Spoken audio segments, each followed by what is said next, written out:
વડોદરામાં આકાશમાં રંગોની છટા, ચાર દરવાજા વિસ્તારમાં રાજકીય આગેવાનોનો મકર સંક્રાંતિનો ઉત્સાહ છલકાયો.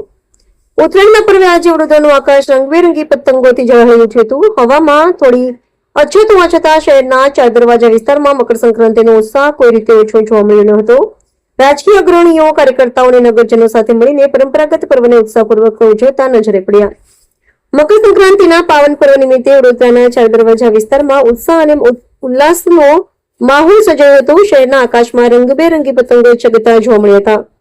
હવા ઓછી હોવા છતાંય પતંગ રસિયાઓના ઉત્સાહમાં કોઈ ઘટાડો જોવા મળ્યો ન હતો. આ પ્રસંગે રાજકીય અગ્રણીઓ પણ ઉત્સવમાં જ રહ્યા હતા. ગુજરાત સરકારના મુખ્ય દંડક તથા રાવપુરા વિધાનસભાના ધારાસભ્ય શ્રી બાલકૃષ્ણ શુક્લ, પૂર્વ કેબિનેટ મંત્રી અને ગુજરાત વિધાનસભાના અધ્યક્ષ શ્રી રાજેન્દ્ર ત્રિવેદી તેમજ શ્રી જીતેન્દ્ર સુખડિયા સહિતના નેતાઓ, કાર્યકર્તાઓ સાથે પતંગ ચગાવીને મકર સંક્રાંતિની ઉજવણીમાં સામેલ થયા હતા.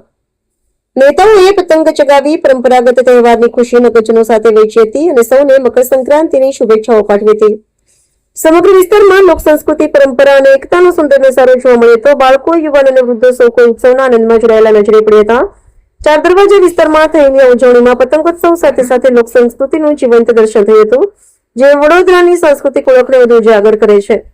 મકર સંક્રાંતિના પર્વે શહેરમાં આનંદ, ઉત્સાહ અને ભાઈચારાનો સંદેશો ફરી એકવાર પ્રસરી ગયો હતો. રિપોર્ટર હેમંત સંધાની, વડોદરા. ભાઈ, ઉત્તરાયણ, મકર સંક્રાંતિની તમામને શુભકામનાઓ.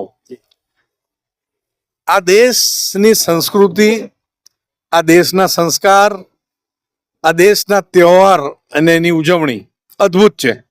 માણસને જીવતો રાખે છે, સંસ્કૃતિને જીવતી રાખે છે.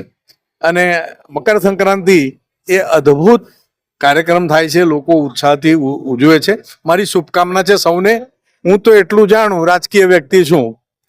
હવે આવશે કોર્પોરેશનની ચૂંટણીઓ. અમને આમ સીધું કંઈ લાગે વળગે નહીં, પરંતુ અમે જોઈશું કે કોના પતંગ ઉડે છે ને કોના પતંગ કપાય છે. ધન્યવાદ. ભારત દેશનો પતંગ સર્વ ઊંચે ઉડી રહ્યો છે, એના માટે ભારત દેશનો પતંગ નથી, ભારત દેશ પ્રગતિના ઉન્નત શિખરે છે. આ ધ્વજ જે આપણો છે, રાષ્ટ્રધ્વજ, એ જ રીતે ફરફરી રહ્યો છે. બસ એ અડીખમ ફરફરે, એ જ જોઈએ, બીજું શું જોઈએ. ધન્યવાદ.